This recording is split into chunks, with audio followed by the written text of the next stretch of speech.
ಸ್ನೇಹಿತರೆ, ಯಾರೆಲ್ಲ ಈ ಒಂದು ಮನೆನ ಕಟ್ಬೇಕಂತ ಅನ್ಕೊಂಡಿದ್ದೀರಾ, ನಿಮ್ಗೆಲ್ರಿಗೂ ಕೂಡ ಈ ಒಂದು ಪ್ರಧಾನ ಮಂತ್ರಿ ಆವಾಸ್ ಯೋಜನೆಯಲ್ಲಿ 2.0 ಅನ್ನೋ ಒಂದು ವರ್ಷನಲ್ಲಿ ಈ ಒಂದು ಮನೆಗಳನ್ನ ಕೊಡ್ತಾ ಇದ್ದಾರೆ. ಅಂದ್ರೆ ಈ ಒಂದು ಇದು ಕೊಡ್ತಾ ಇರೋದು ರೂರಲ್ ಒಂದು ಸೆಗ್ಮೆಂಟಿಗಲ್ಲ, ಈ ಒಂದು ಅರ್ಬನ್ ಯಾರೆಲ್ಲ ಇದ್ದೀರಾ, ಸೊ ನಿಮ್ಗೆ ಈ ಒಂದು ಅರ್ಬನ್ ನಲ್ಲಿ ಇರುವಂತವ್ರಿಗೆ ಅಂದ್ರೆ ಸಿಟಿ ಒಳಗಡೆ ವಾಸ ಮಾಡುವಂತವ್ರಿಗೆ 2.5 ಲಕ್ಷದವರೆಗೂ ಕೂಡ ಲೋನ್ ನ ಕೊಡ್ತಾ ಇದ್ದಾರೆ. ಸೊ ಅದನ್ನ ನೀವು ಉಪಯೋಗಿಸ್ಕೋಬಹುದು. ತುಂಬಾ ಜನ ನನಗೆ ಕಮೆಂಟ್ ಕೂಡ ಮಾಡ್ತಾ ಇದ್ರಿ, ಈ ಒಂದು ಮನೆ ಬಗ್ಗೆ ಯಾವ್ದಾದ್ರು ಕೂಡ ಸ್ಕೀಮ್ಗಳಿದ್ರೆ ನನಗೆ ಹೇಳಿ ಅಂತ. ಸೊ ಹಾಗಾಗಿ ಇವಾಗ ಒಂದು ಕೇಂದ್ರ ಸರ್ಕಾರದಿಂದ ಈ ಒಂದು ಪ್ರಧಾನ ಮಂತ್ರಿ ಆವಾಸ್ ಯೋಜನೆಯಲ್ಲಿ ಬಿಟ್ಟಿರುವಂತದ್ದು ಈ ಮನೆಗಳನ್ನ ಎಲ್ಲರೂ ಕೂಡ ಉಪಯೋಗಿಸ್ಕೊಳ್ಳಿ. 2.5 ಲಕ್ಷ ತನಕ ನಿಮ್ಗೆ ಸಹಾಯಧನನ ಕೊಡ್ತಾರೆ. ಅದೇ ರೀತಿಯಾಗಿ ಪ್ರಧಾನ ಮಂತ್ರಿ ಆವಾಸ್ ಯೋಜನೆಯಲ್ಲಿ ಮನೆಗಳನ್ನ ತಗೊಳ್ಳೋದಿಕ್ಕೆ ಏನೆಲ್ಲ ಅರ್ಹತೆ ಬೇಕಾಗುತ್ತೆ ಅಂತ ನೋಡೋದಾದ್ರೆ, ನೀವು ಈ ಒಂದು ಅರ್ಜಿದಾರರು ಏನಿದ್ದಾರೆ ಅವರು ಆರ್ಥಿಕವಾಗಿ ಹಿಂದುಳಿದ ವರ್ಗಕ್ಕೆ ಸೇರಿದವರಾಗಿರ್ಬೇಕಾಗುತ್ತೆ ಮೊದಲನೇದು.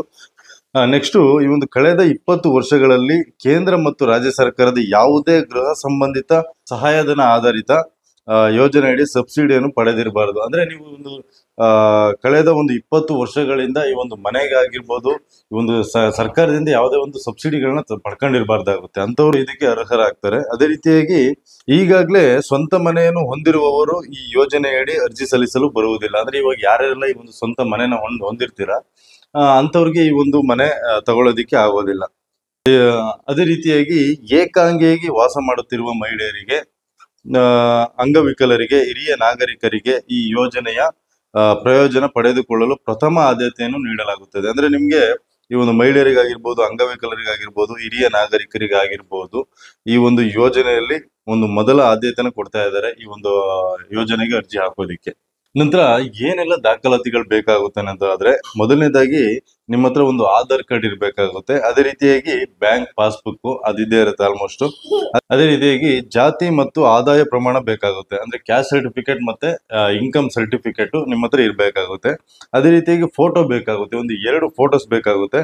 ಮತ್ತೆ ನಿಮ್ಮ ಹತ್ರ ಒಂದು ಮೊಬೈಲ್ ನಂಬರ್ ಏನಿರುತ್ತಲ್ವಾ, ಆ ಒಂದು ಮೊಬೈಲ್ ನಂಬರ್ ಬೇಕಾಗುತ್ತೆ ಅಷ್ಟೇನೆ. ಮತ್ತೆ ಈ ಒಂದು ಅಪ್ಲಿಕೇಶನ್ ಎಲ್ಲಿ ಹಾಕ್ಬೋದು ಅನ್ನೋದಾದ್ರೆ, ಈ ಒಂದು CSC ಸೆಂಟರ್ಗಳು ಏನಿರ್ತವೆ ಅಲ್ಲಿ ಹಾಕ್ಬೋದು. ಮತ್ತೆ ಈ ಒಂದು ಗ್ರಾಮವನ್ನಾಗಿರ್ಬೋದು, ಕರ್ನಾಟಕವನ್ನಾಗಿರ್ಬೋದು, ಇಂಥ ಒಂದು ಜನಸ್ನೇಹಿ ಕೇಂದ್ರಗಳು ಏನಿರ್ತಾವಲ್ವಾ ಅಲ್ಲಿ ನೀವು ಈ ಒಂದು ಅಪ್ಲಿಕೇಶನ್ ಹಾಕ್ಬೋದು. ಅದೇ ರೀತಿಯಾಗಿ ಇದು ಸೆಪ್ಟೆಂಬರ್ 1ರಿಂದ ಈ ಒಂದು ಬಿಡುಗಡೆ ಆಗಿರುವಂತದ್ದು 2029 ತನಕ ಇರುತ್ತೆ ಸ್ನೇಹಿತರೆ.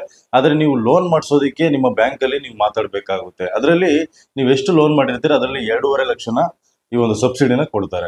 ಹಾಗೇನೆ ಈ ಒಂದು ವಿಡಿಯೋ ಇಷ್ಟ ಆಗಿದ್ರೆ ದಯವಿಟ್ಟು ಕೂಡ ಎಲ್ಲರೂ ಸಬ್ಸ್ಕ್ರೈಬ್ ಮಾಡ್ಕೊಳ್ಳಿ. ನಮ್ಮ ಒಂದು ಚಾನಲ್ ಯಾವಾಗಲೂ ಕೂಡ ಈ ಒಂದು ಇನ್ಫಾರ್ಮೇಟಿವ್ ವಿಡಿಯೋಗಳಾಗಿರ್ಬೋದು, ಮತ್ತೆ ಈ ಒಂದು ಡಾಕ್ಯುಮೆಂಟ್ಸ್ ಬಗ್ಗೆ ಆಗಿರ್ಬೋದು, ಮತ್ತೆ ಈ ಒಂದು ಗವರ್ನಮೆಂಟ್ ಸ್ಕೀಮ್ಗಳ ಬಗ್ಗೆ ಆಗಿರ್ಬೋದು ಯಾವಾಗಲೂ ಕೂಡ ವಿಡಿಯೋ ಮಾಡ್ತಾ ಇರ್ತೀವಿ. ಅದು ನಿಮ್ಗೂ ಕೂಡ ತುಂಬಾನೇ ಹೆಲ್ಪ್ ಆಗುತ್ತೆ ಅಂತ ನಾನು ಹೇಳಲಿಕ್ಕೆ ಇಷ್ಟಪಡ್ತೀನಿ. ಧನ್ಯವಾದ ಸ್ನೇಹಿತರೆ.